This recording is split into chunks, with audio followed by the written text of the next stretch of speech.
Kila mwaka tarehe ya mosi mpaka 14 mwezi Juni huwa ni wiki ya maadhimisho ya kuchangia au ya mchangia damu. Lengo la maadhimisho haya ni kuweza kutambua wenzetu ambao huwa wanajitolea ili kutoa damu zao ziweze kuokoa maisha ya wengine. Katika hizi wiki mbili za zoezi hili, kuanzia tarehe 1 mpaka jana tarehe 13, tukiacha leo zoezi linaloendelea, tumekusanya jumla ya chupa 1213 sawasawa na 17.16 ya lengo la chupa 1035. Watoto za hospitali, watoto peke yake, hasa watoto wachanga na watoto wale wa chini ya umri wa miaka 5, kwa matumizi yote ya damu huwa yanafikia mpaka kiwango cha 50%. Na katika huduma za kina mama ikiwemo kwa kujifungua kwa njia ya upasuaji, lakini kwa wagonjwa wengine kama ajali, magonjwa ya ndani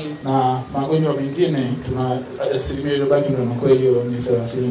Ruvuma unaungana na sehemu nyingine duniani kuadhimisha siku ya uchangiaji damu kwa hiari ifikapo tarehe 14 Juni kila mwaka. Kwa mwaka huu 25 mkoa wa Ruvuma umeadhimisha wiki ya uchangia damu kuanzia tarehe 1 hadi tarehe 13 Juni, ambapo kilele chake ni leo tarehe 14 2025 katika viwanja hivi vya manispaa ya Songea. Kwa mujibu wa matokeo ya sensa 2022, mkoa wa Ruvuma ulikuwa na wananchi wapatao 1,800,000. Hivyo unatazamiwa kukusanya chupa zisizopungua 14,000 kwa mwaka. Takwimu za ukusanyaji damu zimeonyesha kuwa na mafanikio na kuongezeka kwa kusanyaji damu mwaka hadi mwaka. Mathalan, katika mwaka 22 jumla ya chupa ya 3600 ambayo ni sawa na 24% kwa mahitaji zilikusanywa na kufanya vipimo vya maabara na kusambaza.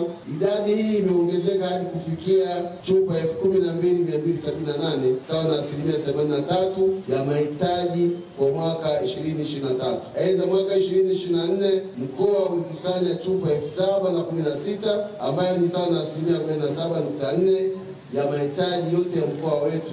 Pia katika kipindi cha mwezi Januari 20 hadi tarehe 12 Juni 25, mkoa umekusanya jumla ya chupa 4,040.